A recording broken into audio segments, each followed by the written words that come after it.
Hello, and welcome to our second annual Desai Demo Day. I am so excited to have you guys all here today. We have 6 incredible companies who have been working tirelessly over the past 13 weeks to build and grow their businesses. But before I turn the stage over to them, I want to start with a quick video to tell you a little bit more about what we do here at Desai.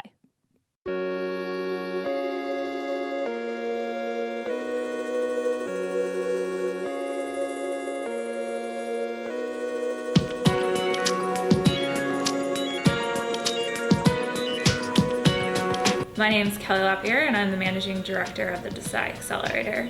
So Desai Accelerator is a joint venture between the Lurie Institute at Ross and the University of Michigan Center for Entrepreneurship through the College of Engineering. It gets tech-enabled businesses from all over the country and takes them through a 16-week intensive program where they receive funding, resources from the University of Michigan and the Ann Arbor area and beyond. It's really focused on connecting the great tech community in Ann Arbor with the great resources that the university has. When I created the Desai Accelerator, I had 2 main goals in mind. The first was to create a completely founder-friendly environment, and that comes in many different forms. The first being the investment vehicle in which we use to invest in the companies, the continual access to mentors and advisors and coaches throughout the program and post-program, as well as access to talented students that can help them grow their business. It's a great opportunity to network and work on a product with a great group of interns who are always willing to help and have great ideas.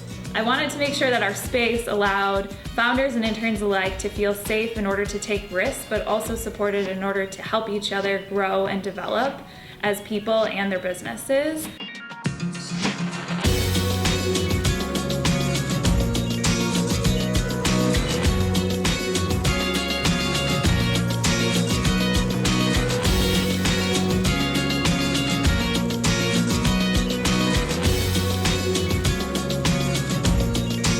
Startups need that community, that family to lean back on. The decisions they have to make every day are super hard.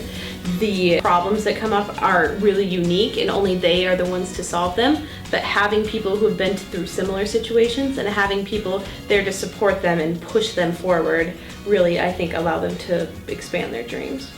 My favorite part of Desai is being surrounded by incredibly talented people who are ambitious and motivated to impact the world. So my favorite part about Desai is the community and the environment. So even though all 6 companies work on different things, we all experience the same highs and lows, and it's very relatable. My favorite part about Desai is the beautiful workplace, and it's just a great place to get things done. My favorite part about Desai is the structure. Bringing structure to chaos. It's a very difficult thing, but very impactful. My favorite part of this program is Demo Day, where the founders get up and pitch in front of a room full of investors and community members at the Michigan Theater. And it's really great to see the progress that the companies have made since day one on their businesses and on their ability to articulate their vision and passion for what they're doing. It's also really great to see the community of people here in Ann Arbor and in Southeast Michigan come together in order to support these entrepreneurs and share ideas and thoughts on their businesses. Desai is multifaceted. Desai is a launch pad. Desai is inspiration because all these companies bring such a cool, unique perspective that it makes you feel inspired to want to do more with what you're doing. Desai is the gate of possibilities. Desai is an oasis in the desert of despair. Desai is a community. We are a family together, we care about each other, and we're really interested in really helping each other grow.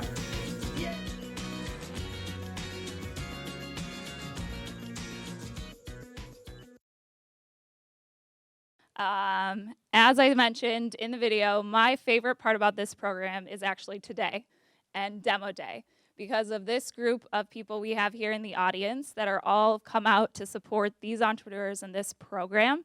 It's because of your support that these entrepreneurs are able to go along this journey. So thank you all for being here and for your support. I also would like to give a special thank you to the Desai family who are here in the way back. It is because of their generous contribution that we were able to launch this program from just an idea 2 years ago to what it is today. So thank you, guys. With that, let's start the show. So I'm very pleased to introduce our first speaker, who is a friend and mentor here at Desai, Henry Balanon.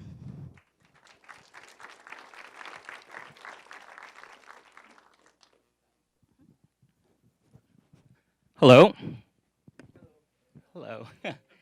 Hi, guys. I'm Henry Balanon. I am an entrepreneur. I started 2 companies. One is called Detroit Labs. They're in Detroit. And then one was Stratos here in Ann Arbor.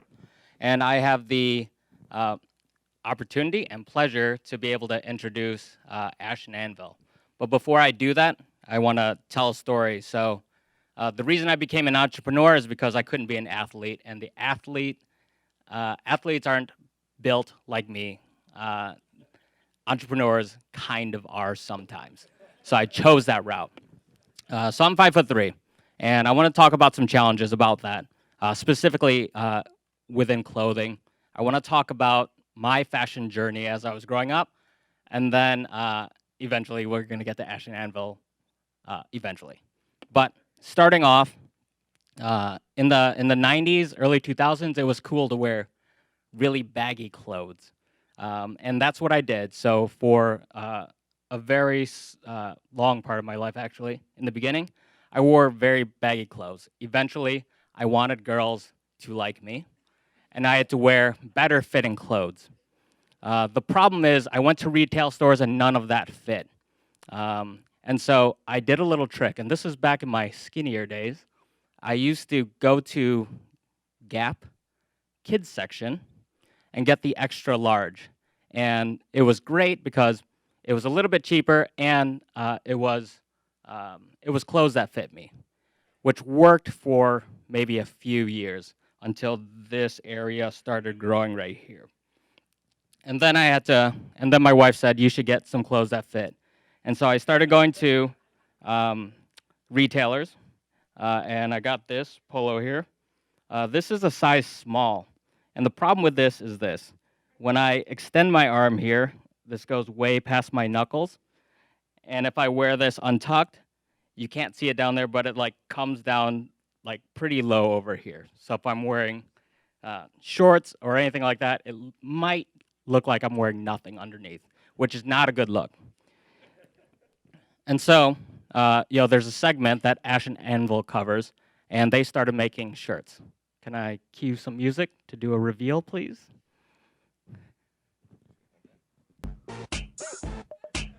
I'm bringing sexy back. Yeah. The mother boys don't know how to act. Yeah.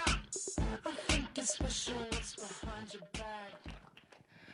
So I helped Kyle Bazzi with Startup Next, which is a pre-accelerator, back in January when we were choosing our cohort.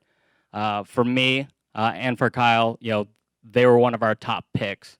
It was really easy for us to pick, and then they got picked here at Desai as well to continue their journey.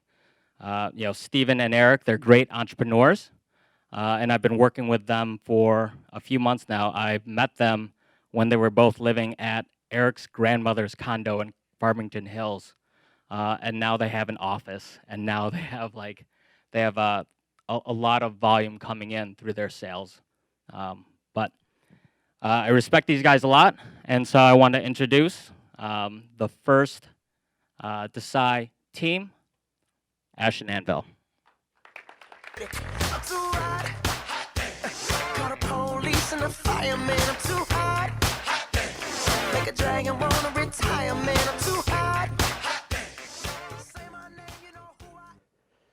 Thank you, Henry. As you can see behind me, he's literally becoming the face of the company overnight. He's the one on the left there. As you can see, I'm short. For myself and the millions of American men, 5'8" and below, buying clothes is tough. Clothes are made for models that are 6'1", many in the audience today, not for guys like Henry and I. As Henry mentioned, when us shorter guys shop, we have 3 bad options right now. First, we can get custom clothes. This is one way to get the right fit, but it takes quite a bit of time and money to do so. Our second option is to tailor everything we purchase. We go to the mall, pick something up, stop at the tailor on the way back, wait a week, spend $25, and then you end up with one garment that actually fits. And the third option for the skinnier among us, like Henry said, is to shop in the kids section. As an adult, it's not fun to shop alongside parents and their 6-year-old kids, but it's one way to do it. Now, if you look in the US today, 1 in 3 American men are 5'8" and under. That's a huge number, representing over 40 million adults in our country alone. This number is actually more shorter guys than there are petite women in the US today. But I challenge everybody, can you think of a shorter men's brand? If you look at the industry, you have menswear and women's wear catering to the masses, many billion-dollar industries. On the larger end, you have big and tall and plus size for men and women, industries worth billions of dollars with hundreds of stores going after each vertical. On the smaller side, you have petite women, $9 billion industry last year. But for shorter guys, there's nothing, even though there's 40 million of us, and it's such a big opportunity. That's where Ash and Anvil comes in. We are defining the short and small, or rather short and sexy, category of men's fashion, and we're creating the first major retailer for shorter guys. Now, as you saw with Henry, the first shirt he was wearing did not look good, but it's not just him. It's all shorter guys. Everything we buy off the rack looks horrible. It's too long in the body and the sleeves, and overall fit doesn't work. The clothes weren't made for us. With our everyday shirt, what I'm wearing now and what Henry had afterwards, that was made specifically for guys 5'8" and under, and we looked at all of the details that go into a shirt and spent 8 months developing that. We started with an everyday shirt since that's what our customers asked for the most, and that's what Eric and I knew was one of the biggest problems for shorter men. We launched our online store this past November, and we were fortunate to sell out of our inventory in the first 5 weeks. Since then, we've been selling directly to consumer on our website, and we have over $115,000 of sales of everyday shirts. And the best part is that 96% of our customers love their clothes and say they're so glad to have found Ash and Anvil. We were interviewed in a CNBC article recently, and they quoted a retail analyst who said this is the most underserved market in apparel. They don't even track it, it's that underserved. We have a real opportunity to create a new industry in menswear and be one of the first ones to do that. Now, why has no one done this before? Shorter guys obviously have worn clothes for a while. If you look at the major brands, there's 2 big reasons. And the first is that being short isn't cool. Brands like J. Crew, Bonobos, Banana Republic, they spend millions of dollars a year on branding to make their brand somewhere that the average and typical guys want to shop at. If they add that short and small section, then their main core audience isn't going to want to shop there anymore. With Ash and Anvil, we can change that. We can make sure that our audience knows that we're a place for them and make the branding cool and something they want to associate with. Second major reason is that big retailers want the bigger pieces of the pie. We have a huge market, 40 million guys, but it is still a niche. It's a $12 billion opportunity, and the major retailers want to go after the larger one. Similarly to Lane Bryant and Destination XL for plus size and big and tall men and women, we can own the space. We can be one of the first brands to say, we're here for you, and we're the ones taking care of the niche. Now, we want to have a good idea of who our current Ash and Anvil customer is when we design our clothes and the fit and everything around it. And we know that from our existing almost 1,000 customers. From a physical standpoint, our guys range from 5 foot all the way to 5'9", with our average or medium around 5'5". Our sizes are from extra small to 2XL. We want to cover a wide range of shorter guys, with an average about 155 pounds. Age-wise, most of our guys are 20 to 45, and again, median in that 35. When it comes to their careers, most of our guys work in tech, finance, sales, and marketing, industries where you could wear casual, everyday clothes to work, or at least afterwards at the bar. And our guys live in large urban areas like San Francisco, New York, Detroit, Philadelphia, places where you don't have quite a lot of time, but you still want to look good and not put too much effort into it. So far, we bootstrapped the business to date, and until Desai, didn't take any investment. We had to grow through word of mouth and more organic means, and we were fortunate to receive quite a bit of press when we launched, and that helped jumpstart everything to help us sell out. Moving forward, though, we want to focus on more paid approaches and scalable opportunities. And our marketing plan is threefold. First, go after Google. You have over 10,000 searches a month for shorter guy clothes, and we want to make sure we're front and center when those guys search for exactly what our product is. Second is through social media. Everybody's online, and if we can find the right ways to find shorter men, share our story, and get them to try our clothes, we know that they're going to love it. And the third is working with influencers and sponsors. It's the modern day celebrity, guys with 50 to 100,000 rabid followers that really care about what they're doing, that can then wear our clothes and tell the story. Also today, I want to announce our fall collection. We're selling out fast from our summer collection. We're almost 70% of the way there. And today is the first sneak peek at our fall clothes, which are coming in about a month. If you like what you're hearing and want to buy some gifts, they make great ones for the holidays. And moving forward, we don't want to just make shirts. We want to be the first major retailer for shorter guys. and that means a full wardrobe of clothes. We've asked our customers what they want, and that includes dress shirts, which is an easy extension of what we have now, which will be coming in the winter time, and then jeans and chinos next year. Shorter inseams, smaller taper, a smaller rise, and a lot of little details to make sure it's finally made for guys our size. Now I want to close here by talking about Patrick. Patrick is 5 foot, he's 40 years old, and he's a Georgia State music professor. And he sent us this photo wearing one of our shirts and a testimonial one day unsolicited. And he said, "I'm sick and tired of shopping at Gap Kids, and I'm so glad to have found Ash and Anvil." This is a 40-year-old man that has shopped in the kids section his entire life, not just in his childhood. Our goal with Ash and Anvil is to make sure that guys like Patrick and the shorter men in the audience today never have to shop in the kids section again. Shorter guys are leaders in politics, in business, and entertainment. They make wonderful fathers and brothers. It's time we finally have clothes that are made for us. If you like what we're doing and want to learn more and get involved, we'd love to chat afterwards. Thank you.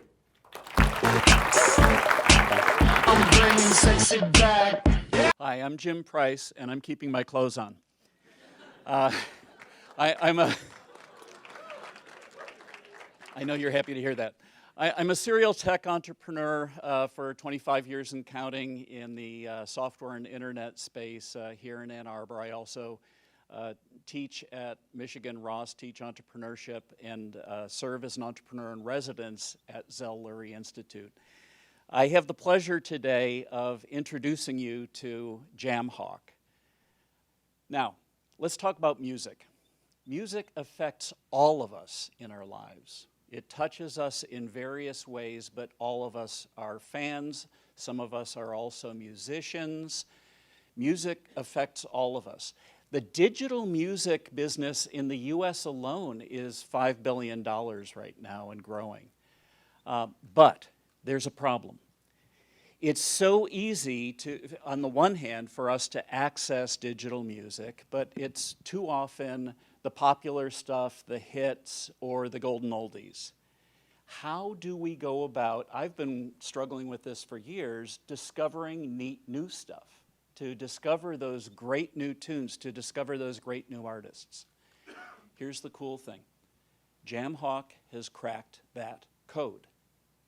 So without further ado, I'd like to introduce to you Brandon Sledge-Mellon. Brandon is a fellow entrepreneur, a fellow recovering musician, and a really good friend. Brandon? I say if we're gonna do it right.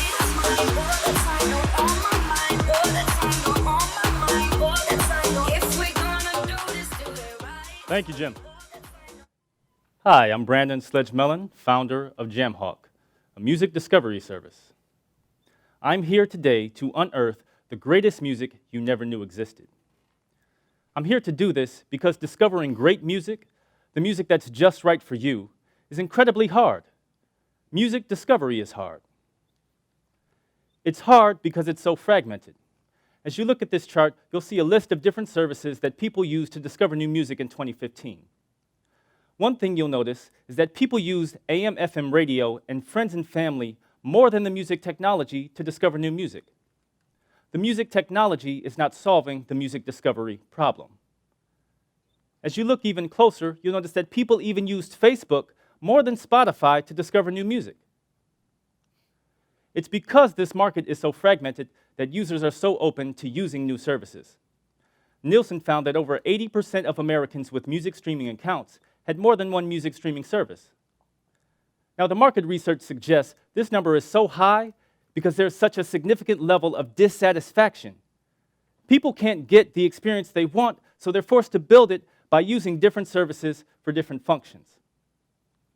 Here's a little bit about why this is happening. As you look at this Venn diagram, you'll see that we've listed different services. Now, these services provide a bevy of different functions. Some they perform well and some they don't. The point here is that nobody focuses exclusively on active music discovery, and therefore they don't do it all that well. But at Jamhawk, this is all that we do. We're completely built for music discovery, from concept to product. It starts by employing a scientific approach to music discovery.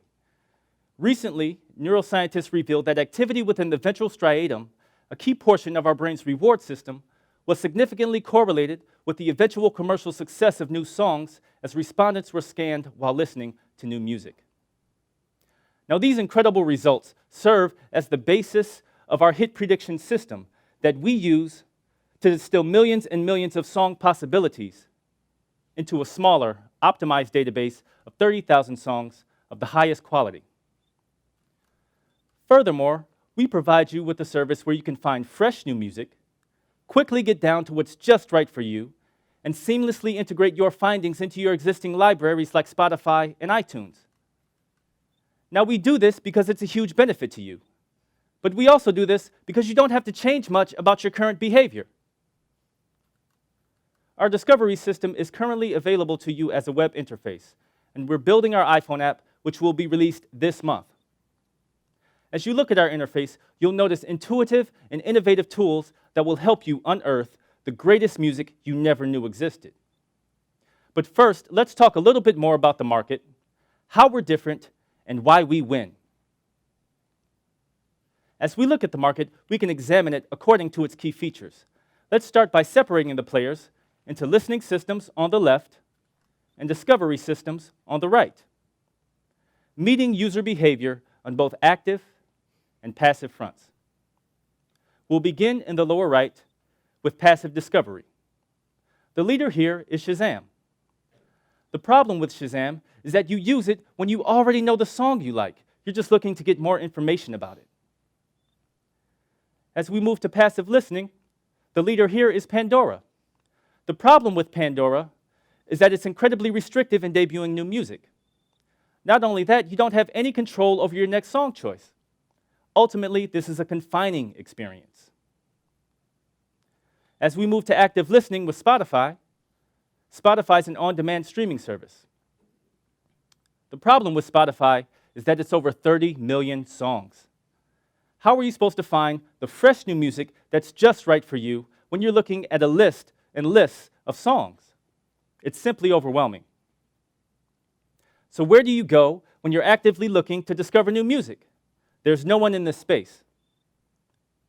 This is why we've strategically chosen to focus our efforts on active music discovery and solve the pain point that so many people in this market face. Now let's take a look at how it works. As you look at our interface, you'll notice that we're specifically designed to conquer this problem of active music discovery.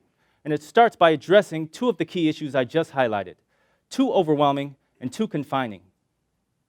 It starts with our filter system that solves the problem of being too overwhelmed. This enables you to distill lists and lists of songs into the songs that are just right for you. We allow you to select genre, subgenre, and popularity to quickly get to what you want. Next, we implement a recommendation system that solves the problem of being too confining. We're actually giving you a choice over your next song. These 4 songs in our recommendation system sit down at the bottom of the player, and they're based on your current filter selections, your current song selections, and your history of likes and dislikes. Now that you've seen a little bit about the functionality, let's talk about some use cases for when a system like this would be most helpful. Here's Barbecue Brian. He's throwing a party for his friends. He spends all day preparing, and at the last minute, looks at his Spotify account and notices that all of the songs in his playlist have grown old. And an old playlist at a barbecue party, it's pretty lame, Brian.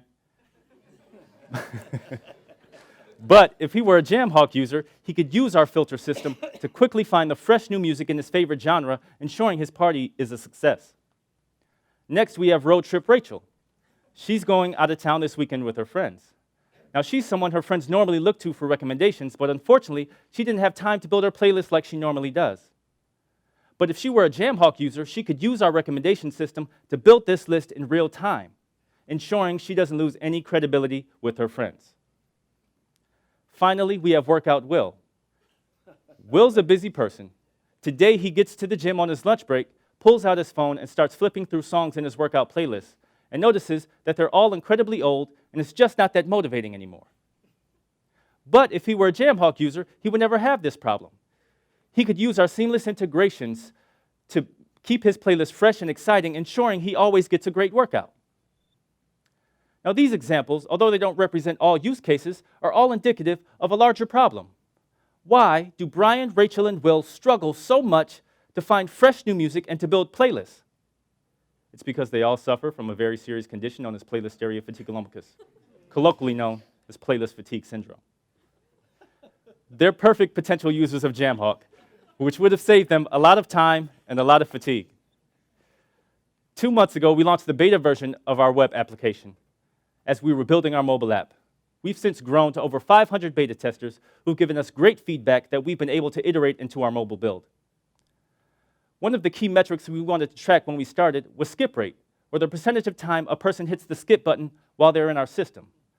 Now, we wanted to track this because we wanted to be sure that our recommendations were actually working. When we started, we saw a skip rate of about 38%. As we've grown, been able to iterate feedback, and optimize content, we've been able to drive this rate down to 23%, and we continue to improve in this endeavor. I would love to talk more about the upcoming release of our iPhone app, so please come and find me after the presentations if you're interested in chatting about Jamhawk.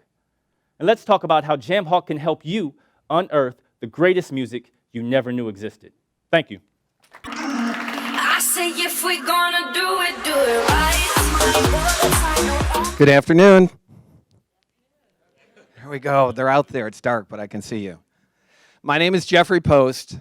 I am the top real estate producer for Berkshire Hathaway Home Services, and I have the distinct honor and pleasure of introducing two remarkable women and one remarkable company, Roomation, that in my opinion is really going to change opportunity, specifically in my industry, but also for home buyers. Lakshmi and Katie met at Michigan's Ross School of Business. And I would guess to say they break the mold of typical tech entrepreneurs. They're an all-female team, and one of them is a mother of two. One thing that I can tell you, having sold quite a bit of real estate, there are two constants. One, women, sorry guys, make the final decision in real estate purchases. Two, that women also are the catalyst, the key catalyst for home renovation and home design projects. I also know, having sold a lot of properties and closed a lot of properties, the dilemma of finding the appropriate way to share my appreciation and thanks to my clients that is not only important and useful, but also at the same time can help build my brand promise. Let's face it, how many oven mitts do you need? And how many oven mitts do you have? We all know that building a successful business comes from great determination and a great idea, also in the face of adversity. And I just want to share one little thing with you. A little over a year ago, Lakshmi was 8 months pregnant with her second son, and a fluke incident left her completely facially paralyzed. She was unable to blink, eat, speak, and smile properly, was dealing with severe pain, and only started having normal movement 7 months ago. Her daily routine was shattered, wearing eye patches, avoiding being outdoors, and trying to learn how to speak without using her lips.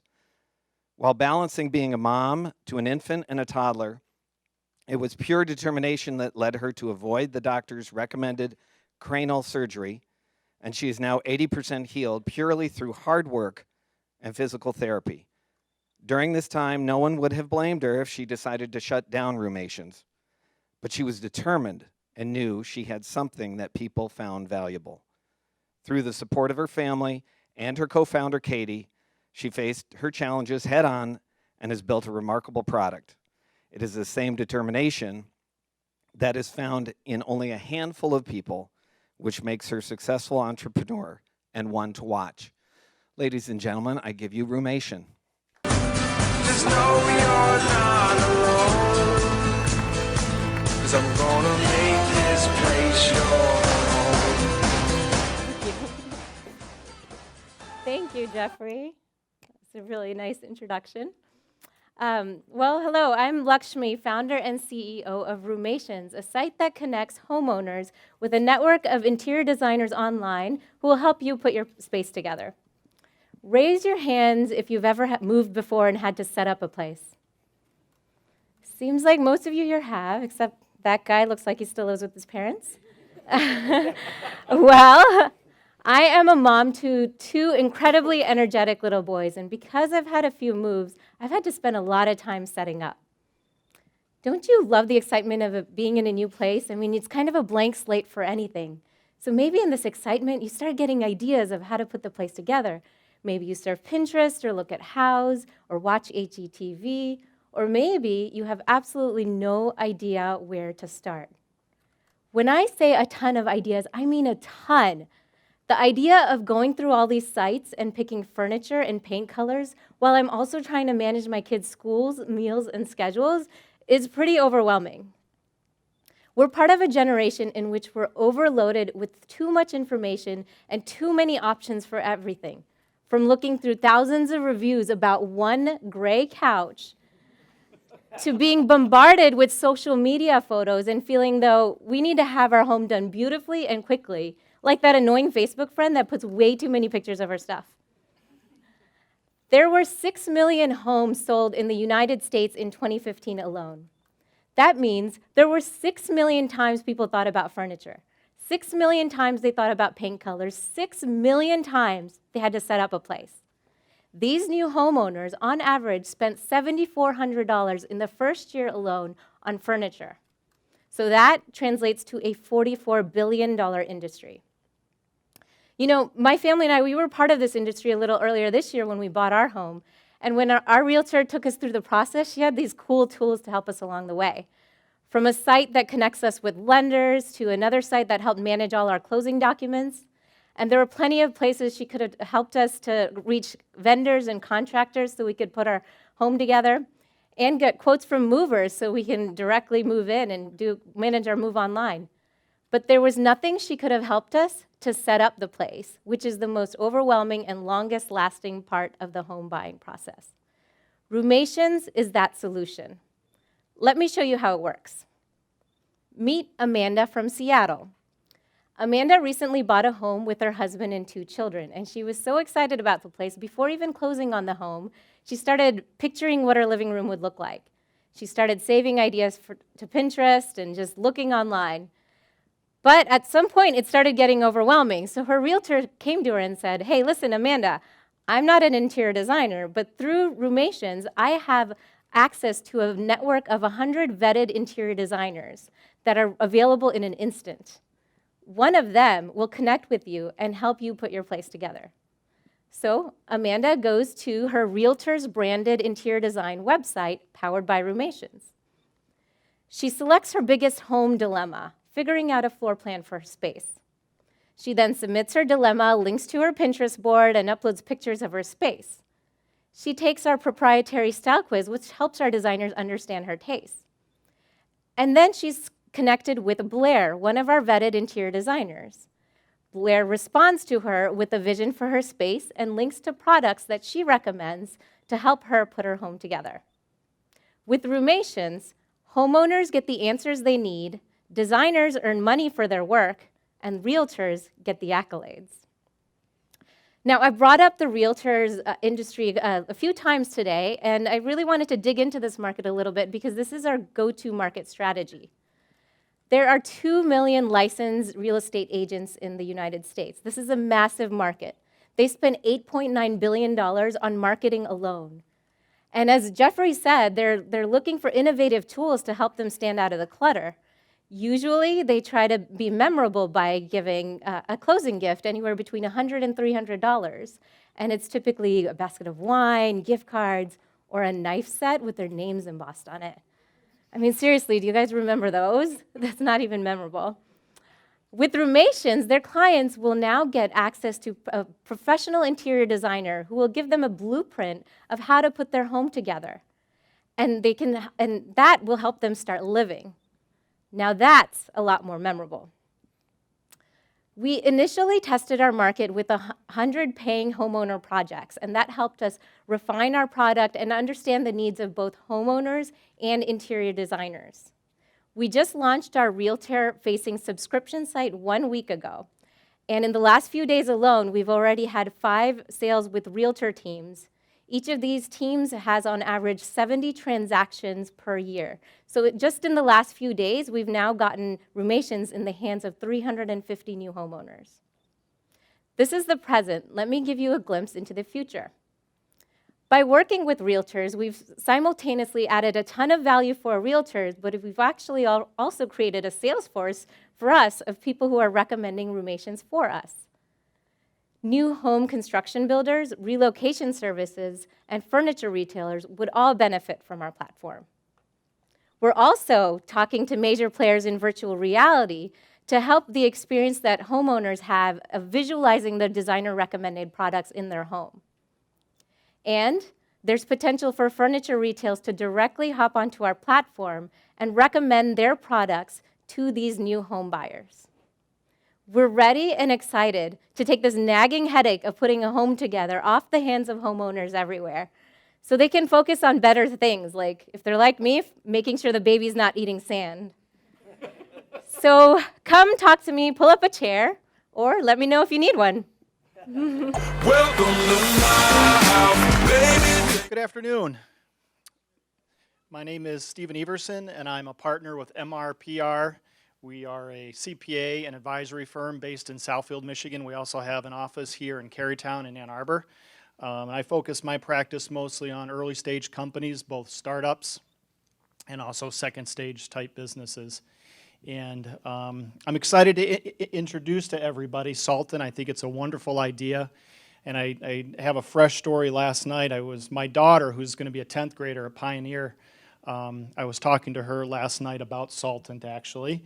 And she thinks what she believes is one of the most boring careers you could have. How can you be a CPA, Dad? What do you do every day? And so I told her about Salton, and her response kind of floored me, actually. She actually said, wow, that is really cool. So I'm like, if I can explain this to my 10th grade daughter, everybody's going to understand this. So I think it's pretty neat. So I was actually introduced to the guys here at Salton a couple months back, and I was intrigued, wanted to learn more about them, wanted to learn more about Salton. So I did, before I met with them in person, I did a little bit of investigation to learn about the co-founders. Pretty impressive backgrounds. The two co-founders, Eric Plummer, Jared Crooks, both attended Princeton. Eric has a degree in economics and a master's in management from Wake Forest as well. And Jared has a degree, I believe, in astrophysics and mechanical engineering. So they've got a pretty impressive background. It made me want to meet with them in person and learn more, which I did. And so I learned about Salton in meeting with Eric, learning about what these guys do, what they're trying to build, what Salton is, and I really was intrigued about the problem that they're trying to solve in my profession and working with clients. And so as a CPA, one of the things that I am always trying to do, my goal is to become a trusted advisor to my client. And I can do that by providing insight and ideas, basically, around financial and tax matters. And I truly believe that Salton can help me do this. I've talked to other CPAs in the profession, smaller firms, larger firms, 3 or 4 different firms, and they all immediately get what these guys are trying to do. They understand it. They understand the problem of wanting to provide more value to your clients, wanting to become their trusted advisor. And so what is Salton? I see it really as a SaaS-based tool that provides real-time management level insight to your clients around the direction and health of these small businesses. So I'm pretty excited about it, and welcome Eric to tell you more about Salton.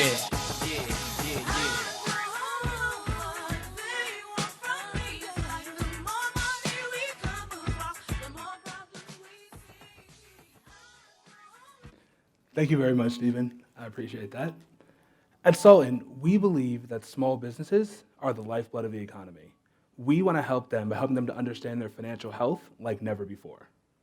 In my past experiences, I've worked with companies large and small all across the country, dealing with different financial matters across the way.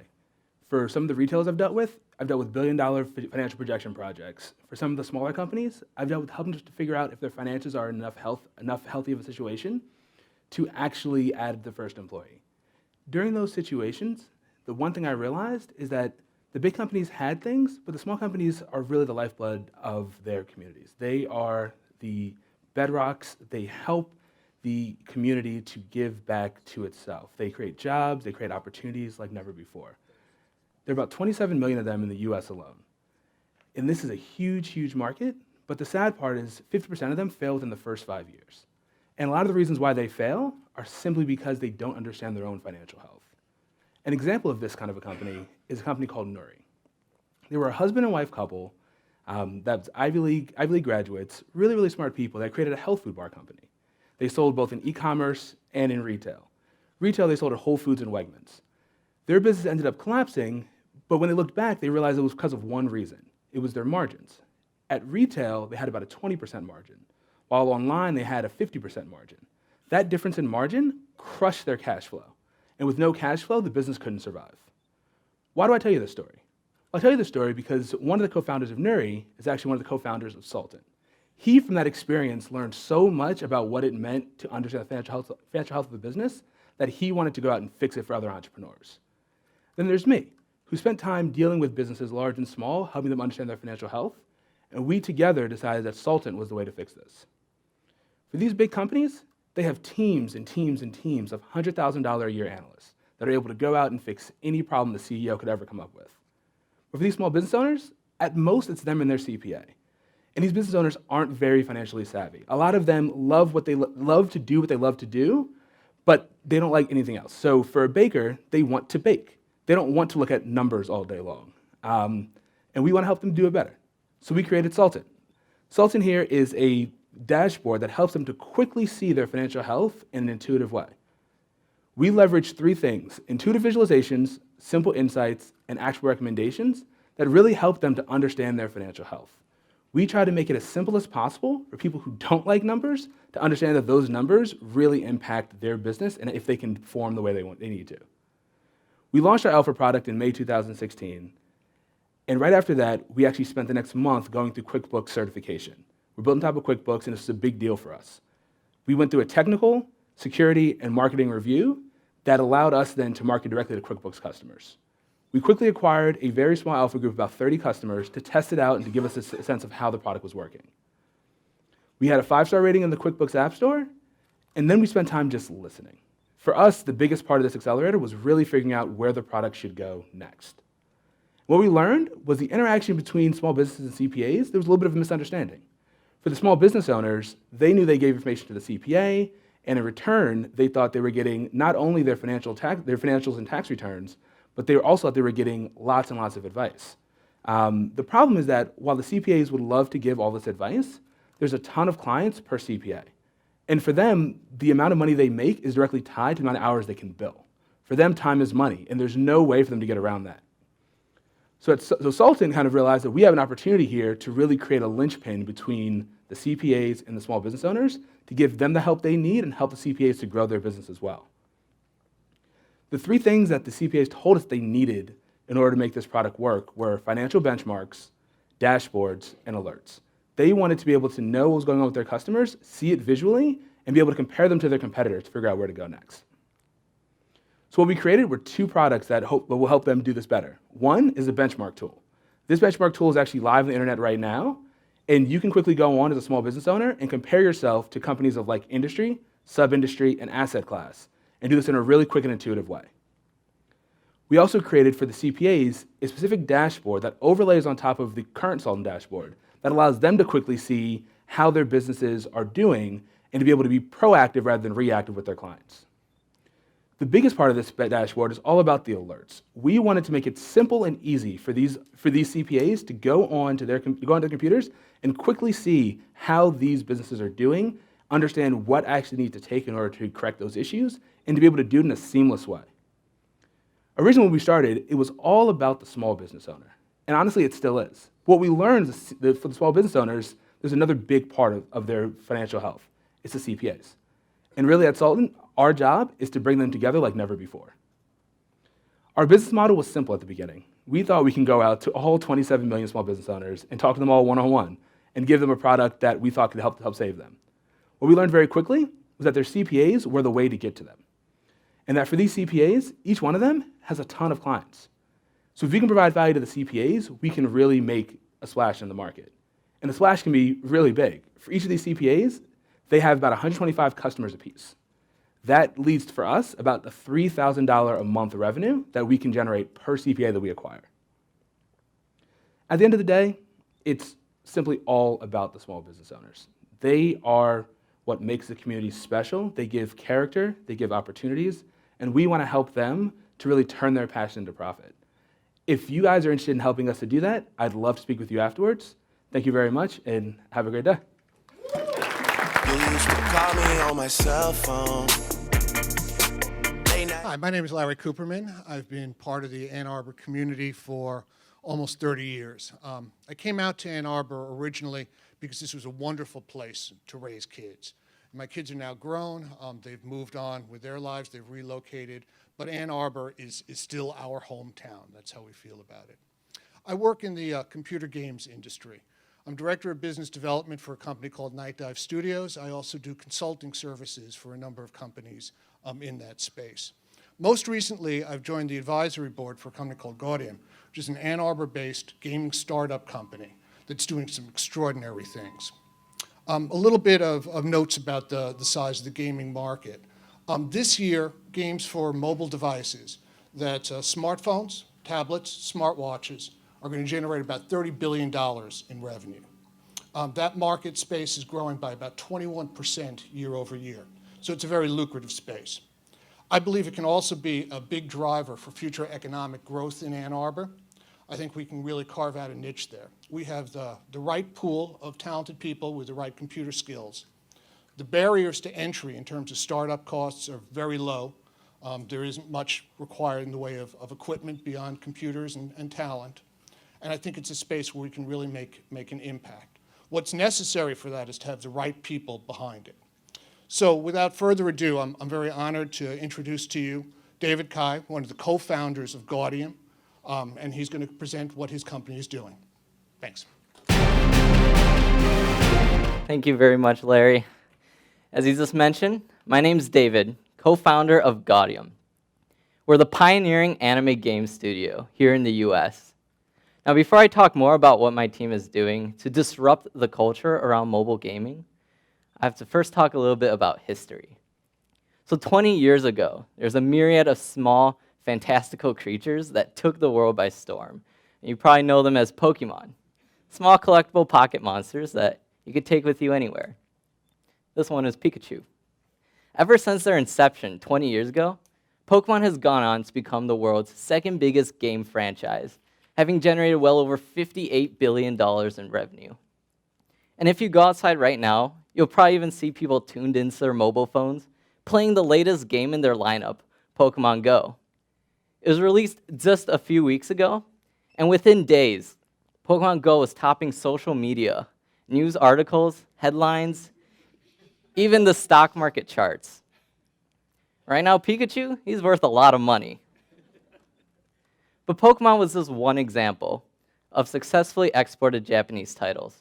Ever since then, the genre has been gaining a cult-like following from across the whole world. And the idea of the anime art style has even become synonymous with creative freedom and expression. But one of the biggest problems that faces this audience is that they can't always access the kind of content that they love. And that's a reason because the studios that produce them are all located in East Asia, resulting in natural language barriers and also artificial region locks. That's ridiculous. It's like if you couldn't play your favorite game or even sport like soccer because you didn't live in Europe. And we at Gaudium believe differently. Our vision is to circumvent those barriers and produce anime media and content right here in the US, where English is the main language. The question is, how do we do that, and through what channels? Well, if we think back to Pokemon for a second, we know that a lot of its success is due to the small, lovable creatures and the allure of catching them all. But another aspect is the fact that it was highly mobile. You could take your Game Boy Color anywhere with you, and nowadays even your mobile phone. And that mixture of collection and mobility together is such a gripping concept. is part of the reason why, out of all mobile app revenue, 85% of it is generated from games. It makes mobile the perfect platform for Gaudium's first product, Armor Blitz. Armor Blitz is a digital collectible card game where you can assemble an army of World War II inspired characters to fight against the world's corrupt forces. Now, let's dig into this a little bit more. Essentially, we're taking historical military vehicles and then putting our own spin on it.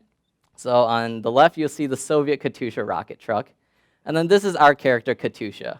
She has her own personality and background that you can learn about as you play. When you first enter Armor Blitz, you're greeted by Lieutenant Rachel, and she's relaying a very important message to you. The corruption are attacking, and you as the new general are in command to push them out. As you learn how to play, you'll discover the various role-playing and also strategy aspects that we've built into the game's design. So this is the world map. You can collect resources, fight battles, construct new units, and also customize them so that each player's gameplay experience is unique. And we've also paired this with real-time gameplay, which is an adjustment we actually made for the Western audience, as they enjoy interactive gameplay that Eastern studios typically can't offer. So far, Armor Blitz has been featured on the Square Enix Collective program. And if you didn't know, Square Enix is one of the world's biggest publishers, known for titles like Final Fantasy, Kingdom Hearts, and even Lara Croft's Tomb Raider. It was a chance for us to get feedback from users and also iterate over our initial prototype throughout the course of a month. But it also got us a lot of press coverage from around the web, on sites like Silicon Era, and also Goboyano, which is essentially the BuzzFeed for anime. Our team has been working together ever since our days in Wolverine Soft, which is the University of Michigan's game development club. After winning a lot of local game competitions and even deploying live products to the Google Play Store, we decided we could do something even bigger, Armor Blitz. But in addition to our local team, we also work with artists from across the world who align with our vision. So far, there are over 20 artists that have not only produced content for the game, but also helped to spread our own brand to their own fan bases. It's helped us gain traction throughout the web and on social media. And because Armor Blitz is actually in live beta testing right now, we get constant communication from our users, allowing us to create a truly user-driven gaming experience. Some of them even draw fan art for us, which, as a developer, is amazing to see your own designs being recreated by others. So far, the beta has over 1,500 downloads at an 18% day 7 retention rate, which is well above the industry average of only 10%. Our rollout strategy includes a regional test later this month, and that's so we can refine our retention and monetization numbers before our full release on November 1st. That way, we can hit the ground running. The world of Armor Blitz is fighting a huge war right now, and they need generals like you to help. If you want to join and learn more about Armor Blitz or about Gaudium's vision, then we want all of you to come speak with us afterwards. So please do. Thank you. Good afternoon, everybody. My name is Todd Sullivan. I did my MBA here at the University of Michigan, so I'm always really excited to come back to Ann Arbor. A little background on me. I've built and sold my last 2 tech companies. I'm a venture partner with a West Coast firm now, and in the past year, I've been investing in and mentoring tech companies here in Michigan. And my favorite company that I've been mentoring is called MySwimPro. And it's not only because in a very short period of time, MySwimPro has become the #1 mobile swim app in the United States, but it's also that they're empowering a community of tech-savvy fitness athletes to become better swimmers. And this success has happened in a very short period of time, and it couldn't be better timing because we have the biggest brands in the world, from Adidas, Nike, Under Armour, shelling out hundreds of millions of dollars for these types of communities. And nobody is doing as well as MySwimPro. I mean, it's not even close. So there's a lot to really like about this company, but as an investor, we really, at this stage in particular, we're investing in people. So I want to tell you just a little bit about the team. We have 2 highly accomplished software engineers, and I guess what I would call a growth hacker marketing maven. And I can throw out these accolades based on the app itself. Go look at MySwimPro. It is really unbelievable, and it's why they have so many people using it today. 2 of their founders are also highly accomplished collegiate swimmers. And I bring this up because it turns out to be an incredible competitive advantage for these guys.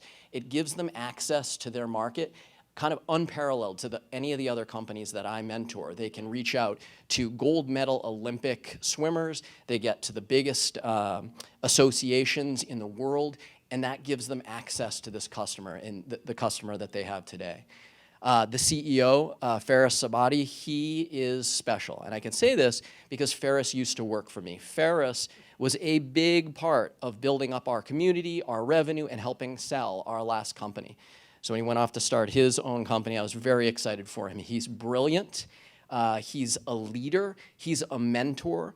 At this stage, if you are looking for an entrepreneur to bet on, Faris is your guy. So it gives me great pleasure to introduce the last company of the day, which is MySwimPro. You can't put a limit on anything.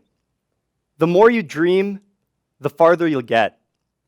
Elite athletes dream of winning gold at the Olympic Games. It's the opportunity to represent your country on the world's biggest stage. Now, while most of us won't compete in Rio, we all still aspire to achieve our dreams. At MySwimPro, we're helping athletes around the world achieve their gold medal moments like never before. We've developed a mobile application that delivers a personalized swim training experience that helps athletes achieve their goals. We're making swimming super simple so athletes can share, compare, and compete just like runners and cyclists do today. Our founding team combines Olympic swimming experience, nationally recognized coaching, and our founders have led mobile teams at Fortune 100 companies. The sport of swimming is growing faster than any other sport, and is considered one of the most aspirational sports across nearly every age group. On top of that, the health and fitness industry is booming, and in just the last few years, we've seen the leading mobile fitness apps partner with the largest sports brands in the world. Companies like Adidas, Under Armour, and NBC Sports have spent over $1 billion acquiring the latest and greatest in sports technology companies. Our team is determined to emerge as the leading fitness application for swimmers. Today, MySwimPro is the #1 ranked app for swimmers in the App Store in the United States. Now, the biggest challenge facing our sport today is access to structured training and coaching. As a coach, I've seen firsthand the limited resources available to the over 26 million people who swim for fitness right here in the United States. But the problem extends well beyond our borders, and globally, there are over 100 million swimmers who don't have access or the opportunity to work with a coach and reach their full potential. You see, if you're not spending hundreds of dollars per month on a personal coach, swimming on your own is hard. It's boring, monotonous, and without the right training plan, without the right guidance, achieving your goals can be a real challenge. And that's where MySwimPro comes in. We deliver an unbelievable experience for our athletes.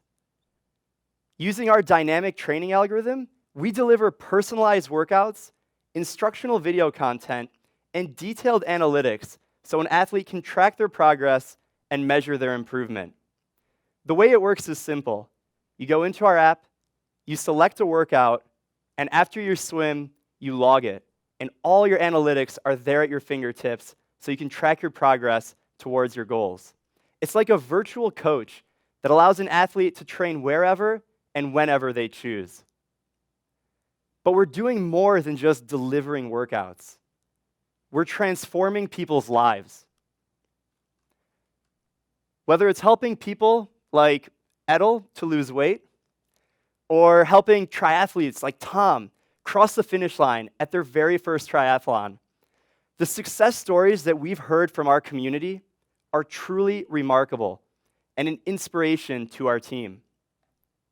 Now, we've designed our subscription-based business model after the leading fitness apps in the category, that see a free to paid conversion rate of 2%.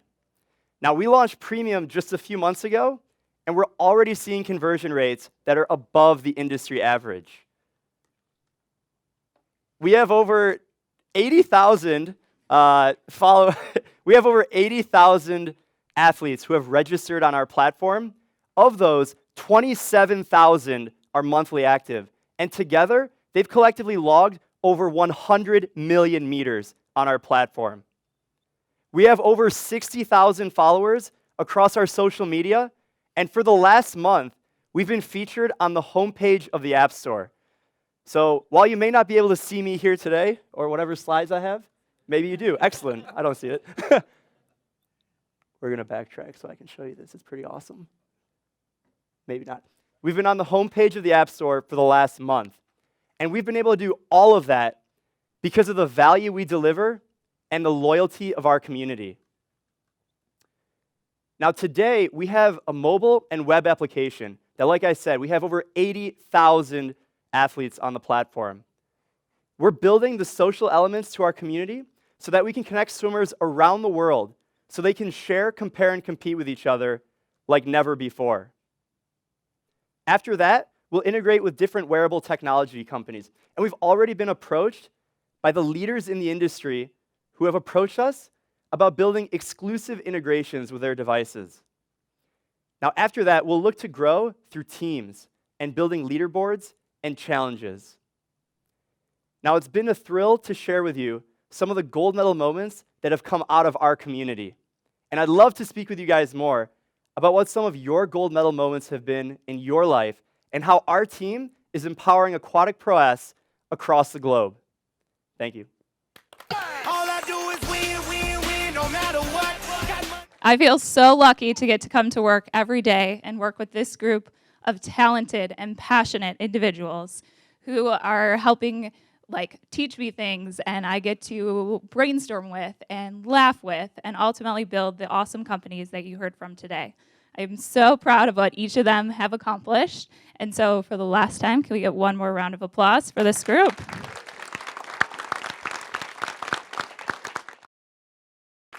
Thanks, Jeffrey. Hi, I'm Mary, founder and CEO of Foodscape, an online marketplace that makes it easy to grow and share food. My experience in food and technology